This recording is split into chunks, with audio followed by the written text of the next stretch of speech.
Hello students, welcome to Wings After 12th, an exclusive platform to prepare for the entrance exams after 12th, wherein we prepare you for IP MAT, CLAT, NMIMS, DUJAT, Christ University, Symbiosis and all other entrance exams after +2. My name is A. Kumar.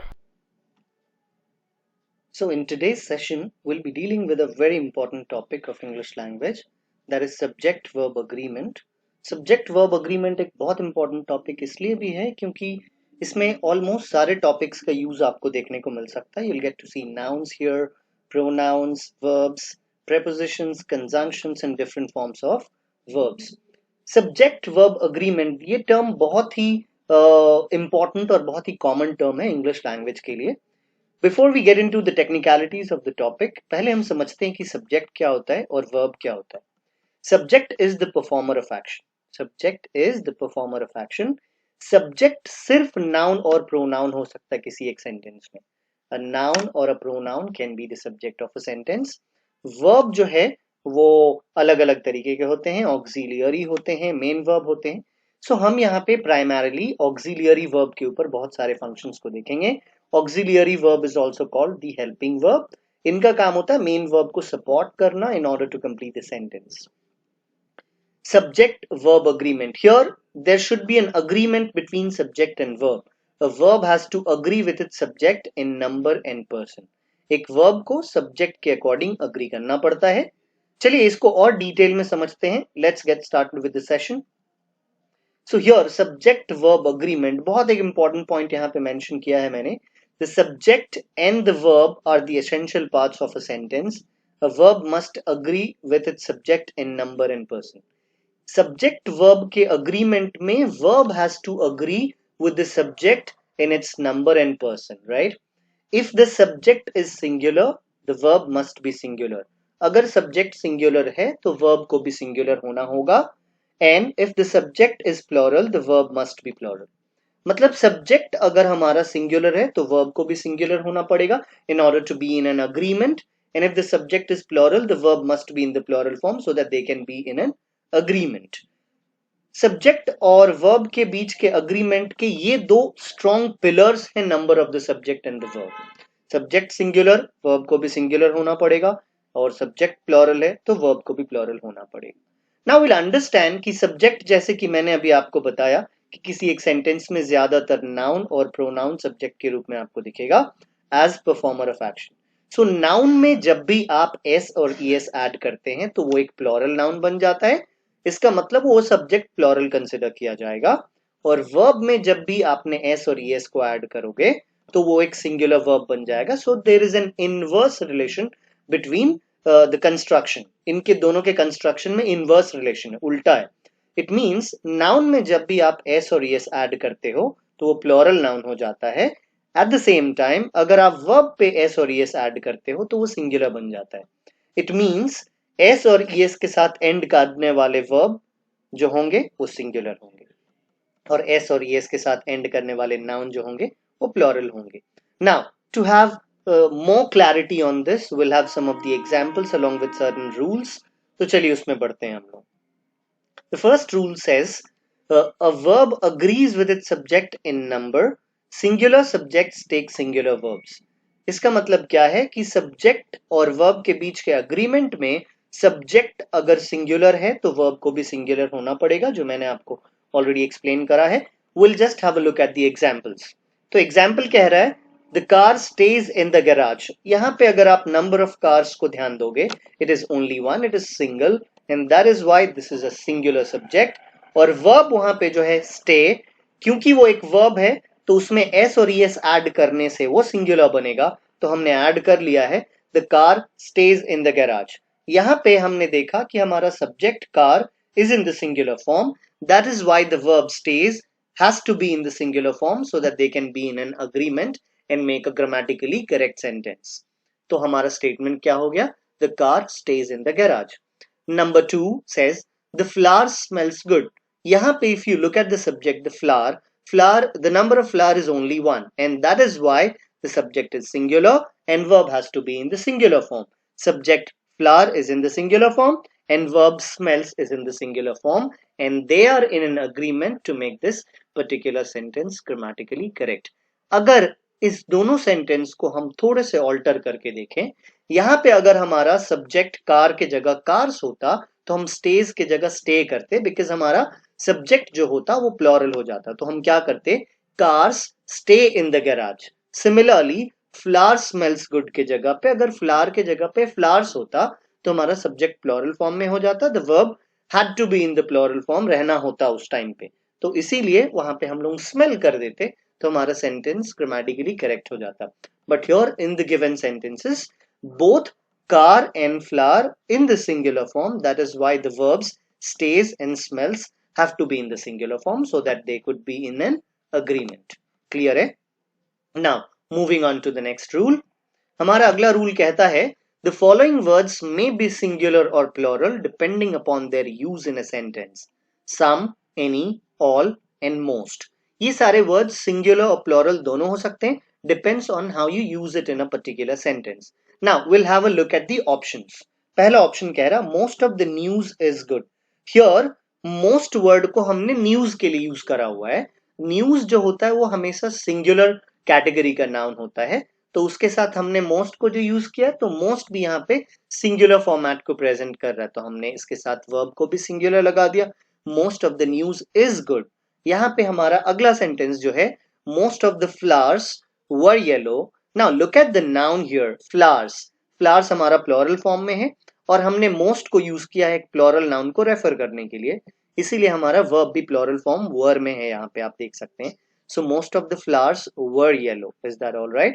Now looking at option number 3, all of the pizza was gone. Now look at the noun pizza, that is in the singular form, क्योंकि food के category का है तो singular form में है, इसीलिए हमने all को पिज्जा को रिप्रेजेंट करने के लिए लगाया और उसको भी सिंगुलर प्रेजेंटेशन दे दिया। नाउ इसीलिए हमारा वर्ब भी वहां पे सिंगुलर हो गया, all of the pizza was gone.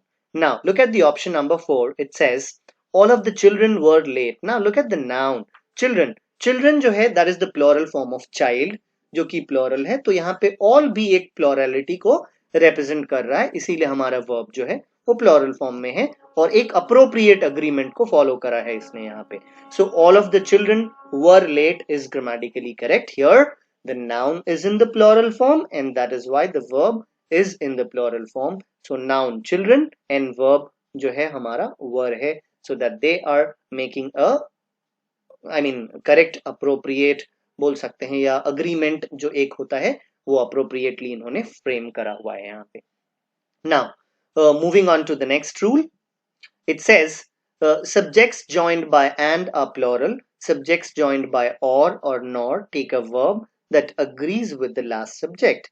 Now look at the construction here. क्या कह रहा है, subjects joined by and are plural, subjects joined by or nor take a verb that agrees with the last subject. It simply means and के साथ जुड़ने वाले दो subjects जो होंगे वो हमेशा plural consider किए जाएंगे।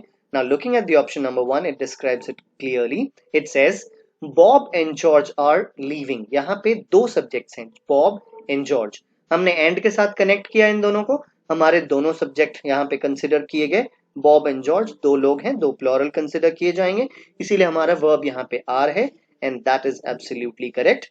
Now looking at the option number 2, it says neither Bob nor George is leaving. हमने अभी आपको explanation जो rule का था उसमें बताया कि नॉर के साथ और के साथ जुड़ने वाले सेंटेंस में हमारा जो वर्ब होता है that agrees with the last subject. Here the first subject is Bob, जिनका एसोसिएशन नीदर के साथ है। मेरा मेन सब्जेक्ट जो है यहाँ पे जॉर्ज है, क्योंकि नीदर नॉर में नॉर के बाद आने वाला जो सब्जेक्ट होगा वो मेन कंसिडर किया जाएगा। सिमिलरली ईदर और में और के बाद आने वाला सब्जेक्ट जो होगा will be considered the main subject. Now neither Bob nor George is leaving. Here George is the main subject and that is why यहाँ पे हमारा verb जो है वो singular form में, so that ये appropriately support कर पाए subject George को। Now looking at option number 3, it says neither Bob nor his friends are leaving. यहाँ पे अगर हम देखें तो nor के बाद आने वाला subject जो है वो friends है, that is in the plural form, और इसीलिए verb को plural form में रहना पड़ा है क्योंकि nor के बाद आने वाला subject ही यहाँ पे main subject है। So the sentence is neither Bob nor his friends are leaving. Now, looking at these complex rules and having the easy and clear examples will make your concepts really simple and really easy for all of you. Now, moving on to the next rule, it says, there and here are never subjects. In sentences that begin with these words, the subject is usually found later on in the sentence. ये statement कह रहा है कि here and there कभी भी sentence का subject नहीं हो सकता. सब्जेक्ट जनरली सेंटेंस में बाद में आता है, आपको देखने को मिलेगा. अब आप इसको एक सेंटेंस के थ्रू देखेंगे तो आपको प्रैक्टिकली इस चीज को समझने का आइडिया लगेगा. It says there were 5 books on the shelf. यहाँ पे अगर आप देखेंगे तो हमने सब्जेक्ट यहाँ पे जो कंसिडर किया है देयर को नहीं किया है. यहाँ अगले सेंटेंस में here is the report you wanted, यहाँ पे हमने सब्जेक्ट हियर को कंसिडर नहीं किया है. हमारे सेंटेंस में क्या कह रहा है, the subject is usually found later on in the sentence. In the first sentence it says there were 5 books on the shelf. यहाँ पे हमने वर जो यूज किया according to the subject 5 books. यहाँ पे हमारा सब्जेक्ट जो है वो बुक्स है और वो प्लूरल फॉर्म में है, इसीलिए हमारा वर्ब यहाँ पे प्लूरल फॉर्म में वर है. यहाँ पे आप देख सकते हैं लिखा हुआ ब्रैकेट में verb agrees with the subject book. That has to be kept in mind whenever you construct a sentence beginning with here and there, right? Moving on to sentence number 2, it says here is the report you wanted. यहाँ पे हमने is here को देख करके नहीं use किया है. हमारा सब्जेक्ट जो है वो report है and that is in the singular form. That is why the verb has to be in the singular form and it is in the singular form. Is we'll construct the sentence like here is the report you wanted. And bracket में आप देख सकते हैं यहाँ पे लिखा हुआ है is agrees with the subject report. It means हमारा सब्जेक्ट जो है वो रिपोर्ट है, उसके साथ हमारा verb is agree किया है. I am sure this is clear to all of you. I give you some more examples जिसमें आपको आइडिया और अच्छे से लगेगा. जैसे हम बोलते हैं here comes the bus. यहाँ पे इस सेंटेंस को जो मैंने बोला here comes the bus, यहाँ पे हमने comes इसलिए लगाया क्योंकि हमारा सेंटेंस में सब्जेक्ट जो है वो बस है और वो सिंगुलर फॉर्म में है, इसीलिए हमने कम्स द बस कर दिया. लेकिन अगर वहां पे बसेस होता तो मैं सेंटेंस को कंस्ट्रक्ट करता here come the buses. Alright, moving on to the next rule. It says if two singular subjects combined by and are preceded by each or every, the verb should be in the singular form. देखिए क्या कह रहा है, if two singular subjects joined by and, मतलब अगर दो singular subjects को हम एंड के साथ कनेक्ट करते हैं और इसको स्टार्ट करते हैं ईच और एवरी के साथ, तो वर्ब को सिंगुलर फॉर्म में रहना पड़ेगा. To understand this in a better way, बहुत ही क्लैरिटी के साथ इसको समझिए. Whenever a sentence starts with each or every, the verb has to be in the singular form. To be sure, to be specific और precised. यहाँ पे मैं आपको क्लियरली बता रहा हूं, एक बार सेंटेंस ईच और एवरी के साथ शुरू हो गया, the verb has to be in the singular form. आपको कुछ भी नहीं देखना, you don't have to look at the nouns also. आपको सिर्फ ये देखना है, is my statement starting with each or every? If the statement starts with each or every, the verb has to be in the singular form. Look at the examples now.